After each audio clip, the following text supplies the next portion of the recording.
जय हिंद दोस्तों, PCS with Shivam YouTube channel में आपका स्वागत है। हम लोग वर्ल्ड मैप सीरीज देख रहे थे जिसमें हम लोग लेक्चर नंबर 4 पे पहुंच चुके हैं। आज हम देखेंगे एशिया कॉन्टिनेंट पार्ट 3। ये हमारा फाइनल पार्ट है। ये 1 नहीं है, 3 है। 1 और 2 हम पहले ही देख चुके हैं। 1 और 2 हम देख चुके हैं। तो चलिए अभी तक हम क्या देखते हैं, एक बार रिविजन कर लेते हैं, उसके बाद हम आगे देखेंगे।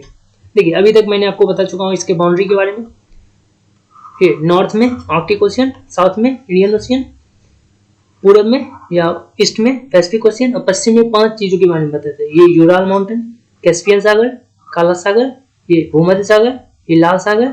उसके अलावा मैंने आपको बताया था ये सुएज नहर, जो यहाँ पे सिनाई पेनिनसुला है। सिनाई पेनिनसुला के पास है ये सुएज नहर, इजिप्ट के अंदर आता है।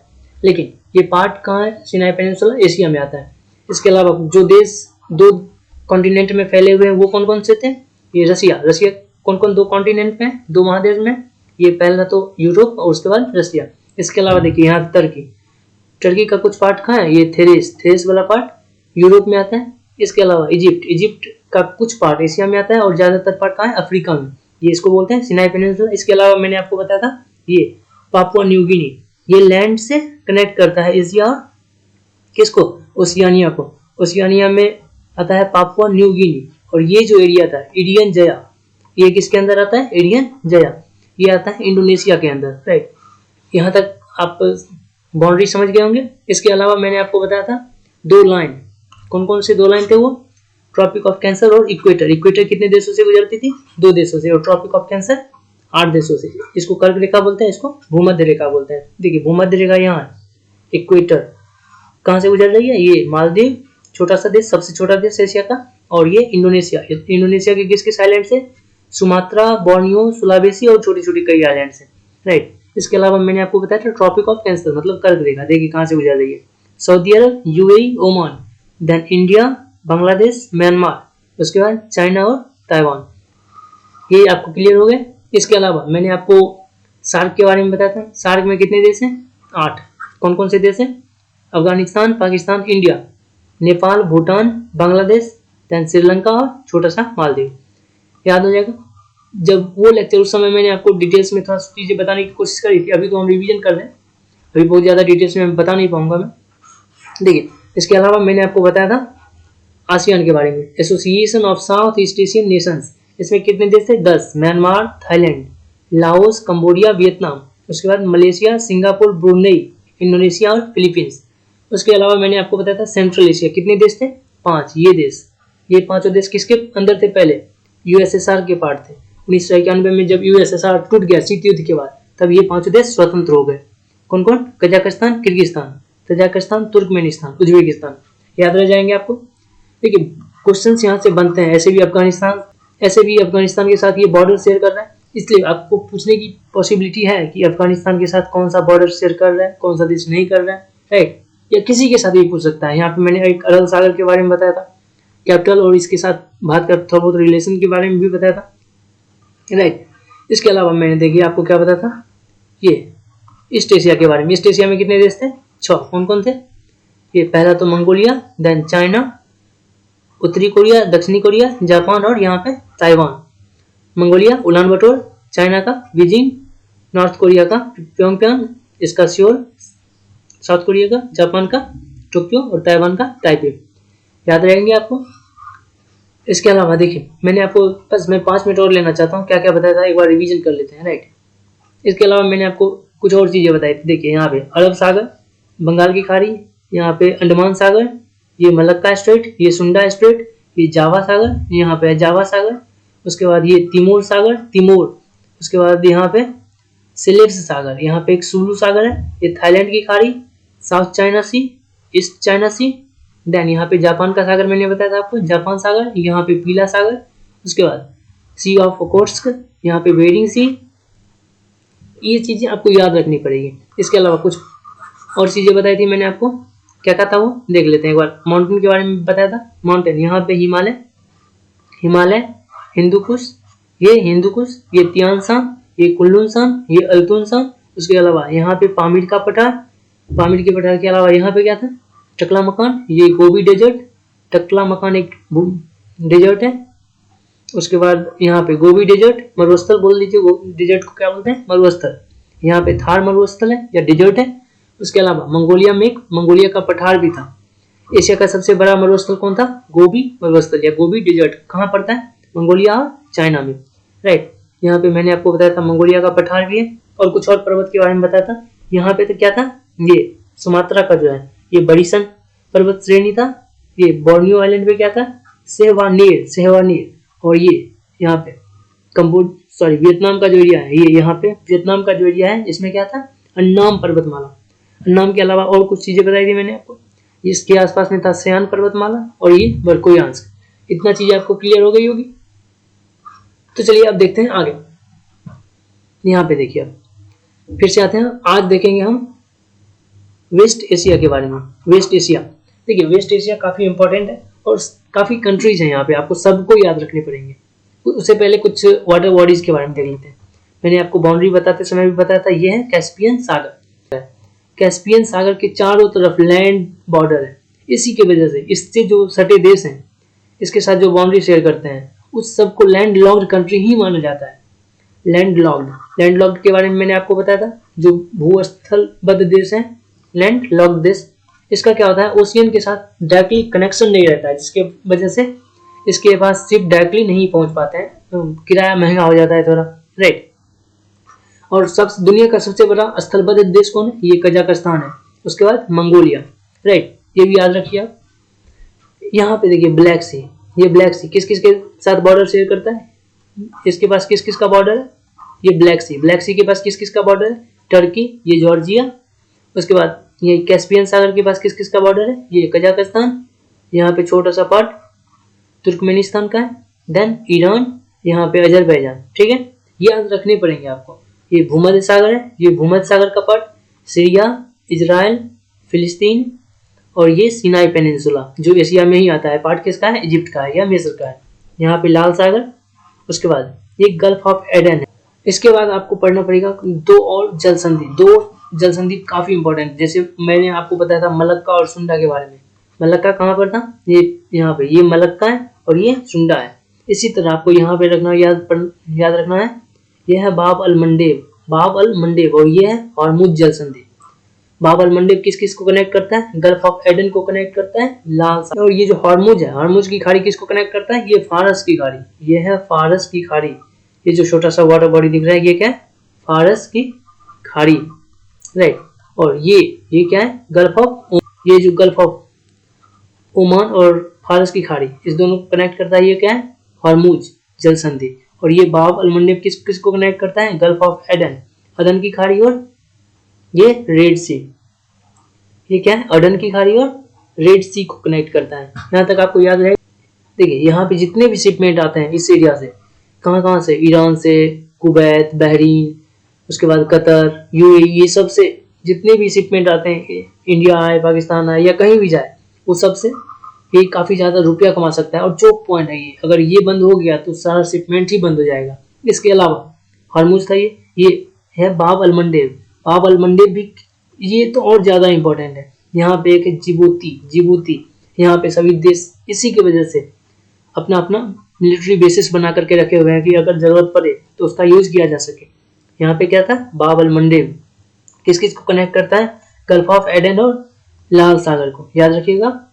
देखिए जो भी अटलांटिक ओशियन से इधर का एरिया क्या है? ये तो भूमध्य सागर है। इसके अलावा आप और आगे जाइएगा तो यहाँ मिलेगा आपको जिब्राल्टर जल संधि के बाद क्या है? अटलांटिक महासागर। और साउथ अमेरिका या नॉर्थ अमेरिका, उत्तरी अमेरिका या दक्षिणी अमेरिका से जो भी शिपमेंट आती है वो सब कहाँ से आएगी? देखिए पहले तो उत्तरी अमेरिका, ये है मान लीजिए उत्तरी अमेरिका, दक्षिणी अमेरिका, यहाँ से अगर कुछ लानी होगी तो ये अटलांटिक ओशियन, यहाँ से फिर जिब्राल्टर जल संधि से होकर के कहाँ आएगा? भूमध्य सागर में। देन भूमध्य सागर यहाँ पहुंच गया तो सुएज नहर के द्वारा आगे आएगा ये लाल सागर में आने के बाद यहीं पे ये जो बाब अल मंडेब जल संधि है, इसके थ्रू गल्फ ऑफ एडन को होते हुए ही उसको जहां जाना है जा सकता है। इसलिए ये काफी चोक पॉइंट माना जाता है।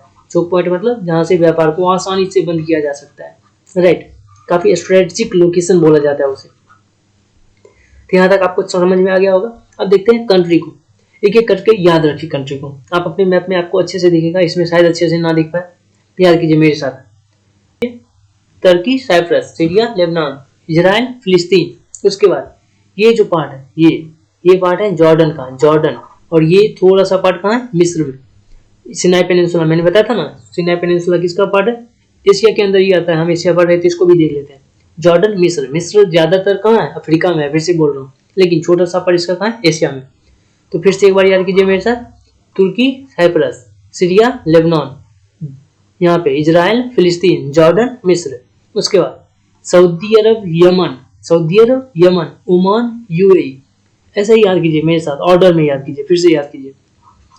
जब तक याद नहीं हो, आपको मैप देखते रहेंगे और रिपीट करते रहिएगा तो याद हो जाएगा। Turkey, Cyprus, Syria, Lebanon, Israel, फिलिस्तीन, जॉर्डन, मिस्र। उसके बाद Saudi Arab, Yemen, Oman, UAE, यहाँ पे कतर, यूएई हो गया, कतर, बहरीन, कुवैत। उसके बाद इराक और ईरान। बस इतना ही देश है। देखिए ये वेस्ट एशिया में टोटल कितने देश मैंने आपको बताया, 17 देश है, 17 देश। एक बार फिर से रिवीजन कर लीजिए कौन कौन है। Turkey, Cyprus, Syria, Lebanon, Israel, फिलिस्तीन, जॉर्डन, मिस्र, मिस्र का छोटा सा पार्ट ये सिनाई पेनिनसुला वाला। उसके बाद Saudi Arab, Yemen, Oman, UAE, Qatar, Bahrain, Kuwait, Iran और इराक। ठीक है, इतना याद हो गया। अब देखिए अब क्वेश्चन कैसे बनेगा आपसे। पहले तो आपको इसका कैपिटल पूछेगा, कैपिटल के अलावा करेंसी पूछ देगा। जो मेन है उसका कैपिटल और करेंसी आपको याद रखने ही पड़ेंगे। मैं फिर से क्वेश्चन पूछ देगा कि लाल सागर को इनमें से कौन सा देश कनेक्ट नहीं करता है, या लाल सागर के साथ बॉर्डर शेयर नहीं होता है, राइट। तो ऑप्शन में आपको इस तरह से देगा, ओमान, ईरान, इराक, सऊदी अरब। तो किसके साथ होता है, सिर्फ सऊदी अरब के साथ होता है। तो इनमें से एक से अधिक के साथ आप जा सकते हैं। जिस तरह का आपको वेस्ट एशिया के बारे में, वेस्ट एशिया में टोटल कितने देश थे, 17 देश थे, 17 देश। इसके अलावा इसके थोड़ा सा ऊपर आप देखिए, यहाँ पे है काकेकस पर्वत, काकेकस पर्वत। इसमें कितने देश पड़ते हैं, 3 देश। 3 कौन कौन, जॉर्जिया, अजरबैजान, अर्मेनिया। ये Georgia, Armenia, Azerbaijan, Georgia, Armenia, Azerbaijan. फिर से याद कीजिए, जॉर्जिया, अर्मेनिया, अजरबैजान। और अभी आपको कुछ दिन पहले याद होगा, नागोर्नो काराबाख की वजह से अजरबैजान और अर्मेनिया ने लड़ाई कर ली थी, जिसमें टर्की ने किसका साथ दिया था, अजरबैजान का, और अजरबैजान जीत भी गया था, राइट। ये 3 देश को क्या बोलते हैं, काकेकस देश बोलते हैं। काकेकस क्यों, क्योंकि यहाँ पे काकेकस पर्वतमाला है, काकेकस पर्वत है, इसलिए काकेकस देश बोलते हैं। देखिए आज मैंने आपको क्या क्या बताया, ये काकेकस कंट्री कौन कौन है, 3 है, जॉर्जिया, अर्मेनिया और अजरबैजान। इसके अलावा मैंने आपको बताया West Asia, West Asia, West Asia में कितने देश थे, 17 देश। इसको मिडिल ईस्ट भी बोला जाता है। देखिए मिडिल ईस्ट क्यों, जब वेस्ट वाले देखते हैं तो इसको लगता है कि ये मिडिल में है, और जब आप पूरा मैप देखिएगा तो ये एरिया मिडिल में ही पड़ता है, और ईस्ट में भी है, इसलिए मिडिल ईस्ट बोल दिया जाता है। और वो लोग बोलते हैं मिडिल ईस्ट के कंट्री, लेकिन हम लोग क्या बोलेंगे, हमेशा वेस्ट एशिया ही बोलेंगे, हमारे लिए तो ये वेस्ट एशिया है ना, राइट। इसके अलावा आप याद रखिए, अरब देश पूछा जाता है। अरब देश में कंफ्यूज हो जाते हैं कुछ लोग कि अरब देश कौन है, गल्फ कंट्रीज कौन है। अरब देश देखिए, ये है अरब पेनिनसुला। अरब प्रायद्वीप क्या है, दुनिया का सबसे बड़ा प्रायद्वीप है ये। इसके ऊपर जो भी देश है वो सबको अरब देश कहा जाता है, राइट। कौन कौन देश है, पहला तो सऊदी अरब, यमन, ओमान, 3 याद हो गए, सऊदी अरब, यमन, ओमान। उसके बाद यूएई, कतर, बहरीन, कुवैत। फिर से याद कीजिए, Saudi Arab, Yemen, Oman, UAE, Qatar, Bahrain, Kuwait, UAE, Qatar, Bahrain और कुवैत। ठीक है, Saudi Arab, Yemen, Oman, UAE, Qatar, Bahrain, Kuwait. ठीक है, 7 देश हो गए। देखिए मैंने आपको क्या क्या बताया, वेस्ट एशिया, वेस्ट एशिया में कितने देश थे, 17। उसके बाद काकेकस के बारे में बताया, काकेकस में कितने देश थे, इसमें थे 3। इसके बाद अरब देश कितने हो गए, अरब देश हो गए 7। रिपीट कर रहा है एक्चुअली, ऐसा नहीं कि अरब देश किसका पार्ट है, अरब देश कितने हो गए 7। अरब देश किसका पार्ट है, वेस्ट एशिया का, राइट। वेस्ट एशिया में ही 17 देश में 7 है। इसके अलावा कभी कभी पूछता है गल्फ कंट्री कौन है, गल्फ कंट्री, गल्फ कंट्री कौन होते हैं। देखिए ये बताया था मैंने आपको, फारस की खाड़ी, ये जो एरिया है क्या था, फारस की खाड़ी बताया था मैंने आपको। फारस की खाड़ी के साथ जो भी देश बॉर्डर शेयर करते हैं वो सब गल्फ कंट्री कहलाते हैं। कौन कौन से देश बॉर्डर शेयर करते हैं, देखिए एक बार, सऊदी अरब, यमन नहीं कर पाता है, देख रहे हैं, यमन यही खत्म हो जाता है। ओमान करता है, Oman, UAE, Qatar, Bahrain, Kuwait, Iran, Iraq. फिर से याद कीजिए कौन कौन हो गए, 8 देश होंगे, सऊदी अरब, ओमान 2 हो गया, UAE, Qatar, Bahrain, Kuwait 6, Iran और इराक 8 देश। तो गल्फ कंट्री कितने हो गए, 8। आपको याद रहेंगे गल्फ कंट्री क्या होता है? गल्फ कंट्री कितने? 8। ये क्या होते हैं? जो फारस की खाड़ी से चिपक के हैं या उनके साथ बॉर्डर शेयर करते हैं, वो गल्फ कंट्री। अरब देश कौन है? जो अरब प्रायद्वीप है, ये है अरब प्रायद्वीप। अरब प्रायद्वीप पे स्थित देश क्या कहते हैं? अरब देश कहलाते हैं। वेस्ट एशिया को ही मिडिल ईस्ट बोला जाता है, मैंने बताया। और काकेकस कंट्री 3 है, कौन कौन? Georgia, Azerbaijan, Armenia. इतना चीज आपको याद रहेगा। यहाँ तक आपको क्लियर हो गया। अब देखिए मैं कुछ मेन डिजर्ट आपको रिवाइज करा देता हूँ। ये थार डिजर्ट हो गया, टकला मकान, गोबी डिजर्ट आप याद रख लीजिएगा। इसके अलावा यहाँ पे है एक रूब अल खाली। रूब अल खाली किस कहाँ पे है? सऊदी अरबिया में। रूब अल खाली, यहाँ पे नाम लिख देता हूँ, रूब अल खाली डिजर्ट का नाम है। और एक ईरान में है दस्त-ए-लूट। ईरान में क्या है? दस्त-ए-लूट डिजर्ट है, ये मरुस्थल। तो 5 डिजर्ट आप याद रखिए ईरान का। कौन कौन? ये थार, टकला मकान, गोबी, ये रूबल खाली और दस्त-ए-लूट। 5 मरुस्थल आपको याद हो जाएंगे। इसके अलावा कुछ पर्वत जो मैंने आपको बताया, एक बार रिवाइज करा देता हूँ। माउंटेन में क्या था? यहाँ पे हिमालय, ये हिंदुकुश, ये तियानसान, देन ये पे कुनलुनसान, ये अल्तुनसान, ये सुमात्रा के ऊपर बताया था मैंने बरीसन। ये बरीसन बताया था मैंने आपको, बरीसन पर्वतमाला। उसके बाद बोर्नियो के ऊपर बताया था सेहवानेर। और ये वियतनाम के ऊपर बताया था मैंने अन्नास पर्वत श्रेणी। देन यहाँ पे सियान आप याद रख लीजिए, सियान पर्वतमाला। और ये बर्कयांस। इसके अलावा कुछ और आपके बताया था मैंने, ये 3 देशों के बारे में बताया था। काकेकस पर्वतमाला, काकेकस आपको याद रखने पड़ेंगे। इसके अलावा आप याद रखिए, ये ईरान के पास क्या है? एलबुर्ज। आपको एलबुर्ज याद रखने हैं, एलबुर्ज पर्वतमाला। और ईरान का जो पोर्शन है, ये नीचे वाला जो फारस की खाड़ी से चिपकता है, इसके आसपास एक और पर्वतमाला है, जागरोस। इसको क्या याद रखना है आपको? जागरोस पर्वतमाला। इसके अलावा टर्की में आपको याद रखना है पॉन्टीन। ये जो टर्की का पार्ट है, इसको बोलते हैं पॉन्टीन पर्वतमाला। यहाँ पे पॉन्टीन पर्वतमाला, राइट। ये ब्लैक सी। और एक और चीज मैं आपको बताना भूल गया, ये जो टर्की का एरिया है, इसको यहाँ पे है अनातोलिया का पठार। और ये जो टर्की का जो यूरोप में रीजन है, इसको क्या बोलते हैं? थेरेस बोलते हैं। ये बता चुका हूँ मैं। ये अनातोलिया का पठार आप याद रख लीजिए। देखिए मैंने मैक्सिमम चीजें बताने की कोशिश करी है। हाँ, कुछ चीजें जरूर छूट गई होगी। आप उन चीजों को जो भी छूट गई है अपना नोट्स बनाइए। नोट्स में धीरे धीरे ऐड करते रहिए। एक ही बार में सभी चीजें ऐड करना पॉसिबल नहीं हो पाता है, राइट। नोट्स बनाइए, धीरे धीरे उसमें ऐड करते रहिए। अगले लेक्चर में मैं आपको यूरोप के बारे में बताऊंगा। वीडियो देखने के लिए थैंक यू। Take care.